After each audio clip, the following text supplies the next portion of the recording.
వైఎస్ఆర్ కడప జిల్లా పులివెందుల నియోజకవర్గంలో వైఎస్ఆర్ కాంగ్రెస్ పార్టీ అధినేత పులివెందుల ఎమ్మెల్యే వైఎస్ జగన్మోహన్ రెడ్డి 4 రోజుల పర్యటనలో భాగంగా ప్రస్తుతం 3వ రోజు పర్యటన కొనసాగుతోంది. ప్రస్తుతం క్యాంపు కార్యాలయంలో పెద్ద ఎత్తున వైఎస్ఆర్ కాంగ్రెస్ పార్టీ ముఖ్య నాయకులు ఇటు కార్యకర్తలు వచ్చి ప్రజా దర్బార్లో వైఎస్ జగన్మోహన్ రెడ్డి కలుస్తున్నారు. ఈ నేపథ్యంలోనే వచ్చినటువంటి పులివెందులకు సంబంధించి ప్రముఖ నాయకులు ఆంధ్రప్రదేశ్ వైఎస్ఆర్ కాంగ్రెస్ పార్టీ ప్రధాన కార్యదర్శి సతీష్ రెడ్డి గారు మనకు అందుబాటులో ఉన్నారు. సార్ చెప్పండి, ఓవరాల్గా చూస్తూ ఉంటే ఈరోజు విద్యుత్ ఛార్జీలు పెంచడం అని చెప్పినటువంటి చంద్రబాబు నాయుడు ఈరోజు విద్యుత్ ఛార్జీల పేరుతో ప్రజలకు బాధుడు ప్రజలపైన మోపుతున్నారు. ఏ విధంగా చూడాలంటారు?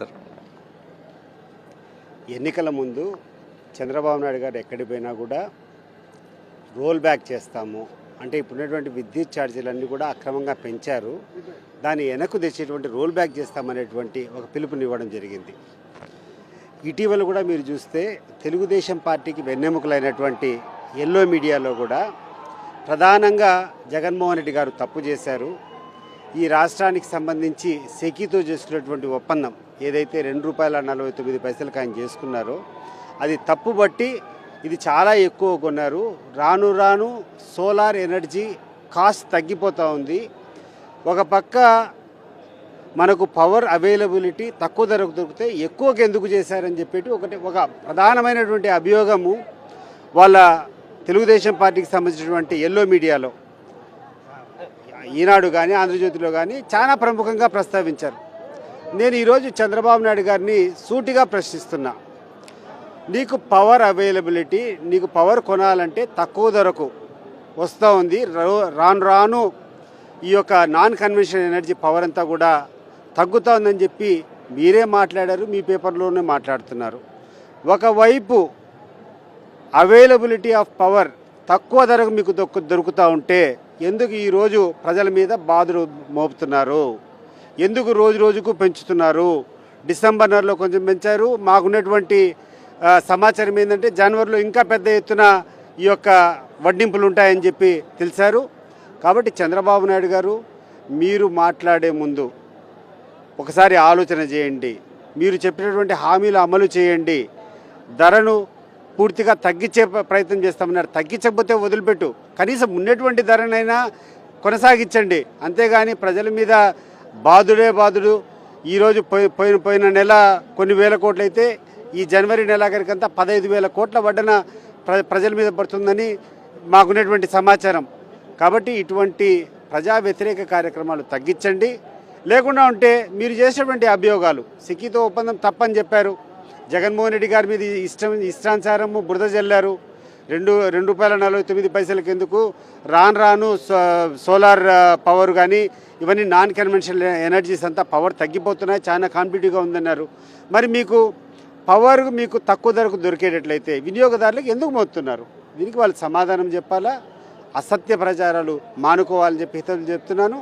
ఇంకొకటి రేపు పెద్ద ఎత్తున అన్ని నియోజకవర్గాల్లో కూడా ఈ యొక్క కార్యక్రమం బాధుడు ఈ యొక్క ఎలక్ట్రికల్ ఛార్జెస్ పైన వైఎస్ఆర్ కాంగ్రెస్ పార్టీ తరఫున వినపాలు ఇవ్వడం జరుగుతుంది.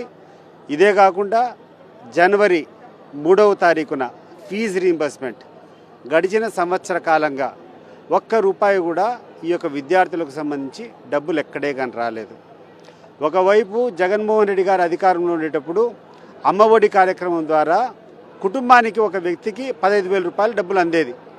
చంద్రబాబు నాయుడు గారు కూర్చొని మీరు 5 మంది కాదు 10 మంది పిల్లలు కంటే 1,50,000 ఇస్తా అని చెప్పినటువంటి సందర్భాలు ఎక్కడ చూసినా కూడా మేము విన్నాం. 15 పక్కన పెట్టు, కనీసం ఒక్కరికన్నా ఇవ్వు.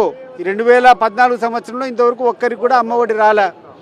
ఈరోజు కాలేజీలో జరుగుతున్నటువంటి విద్యార్థులంతా ముఖ్యంగా బీసీలు ఓసీలకు సంబంధించినటువంటి విద్యార్థులకందరికీ ₹1 ఫీజు రీయింబర్స్మెంట్ రాలే. కాలేజీలో ఏమో వాళ్ళు మీరు ఫీజు కట్టినంత వరకు మీకు హాల్ టికెట్లు ఇవ్వము, మీకు అనుమతించమని చెప్పి కాలేజీలు ఒత్తిడి చేస్తున్నాయి. మీరు వాళ్ళతో మాట్లాడి వాళ్ళకు వాయిదా తీసుకోవడం లేదు. అట్లని చెప్పి ప్రజలకు చెందాల్సినటువంటి డబ్బులు మీరు ఏదైతే వేస్తామని చెప్పారో అది కూడా ఇవ్వలేదు. చంద్రబాబు నాయుడు గారు ఒక పద్ధతి ప్రకారం కొన్ని వందల వేల హామీలు ఇచ్చారు. ఆ హామీలన్నీ ఏదంటే జగన్మోహన్ రెడ్డి గారు ఇంప్లిమెంట్ చేసేటువంటి కార్యక్రమాలన్నీ దానికి 2 అంతలు 3 అంతలు మల్టిప్లై చేసి ఇస్తానని చెప్పడం వల్ల ప్రజలు నమ్మి ఆయనకు ఓటేశారు. ఈరోజు చంద్రబాబు నాయుడు గారు 2 అంతలు 3 అంతలు కథ దేవుడు ఎరుగు, కనీసం అంతకు ముందున్నటువంటి ప్రోగ్రామ్ని కొనసాగించాలి కదా, అది మినిమం ధర్మం కదా. సో ఇవన్నీ కూడా పెద్ద ఎత్తున ప్రజా వ్యతిరేక కార్యక్రమాలు, ఏవైతే మోసాలు అబద్ధాలు ప్రజలకు చెప్పాడో చంద్రబాబు నాయుడు తప్పకుండా నెరవేర్చాలా. నెరవేర్చకుంటే ప్రజా కోర్టులు దోషిగా పెడతాం. ఇప్పటికే ఎక్కడ చూసినా కూడా ప్రజా వ్యతిరేకత పూర్తిగా ఉంది. ఏ నిమిషం అవకాశం వచ్చి ఏ నిమిషం ఎన్నికలు జరిగినా కూడా నామరూపాలు లేకుండా పోయేటువంటి పరిస్థితులు ఈరోజు ఉన్నాయి. ఎందుకంటే నేను గడిచిన 27 సంవత్సరాలుగా తెలుగుదేశం పార్టీలో ఉన్న, తెలుగుదేశం పార్టీలో నాకు అత్యంత సన్నిహితులు చాలామంది ఉన్నారు.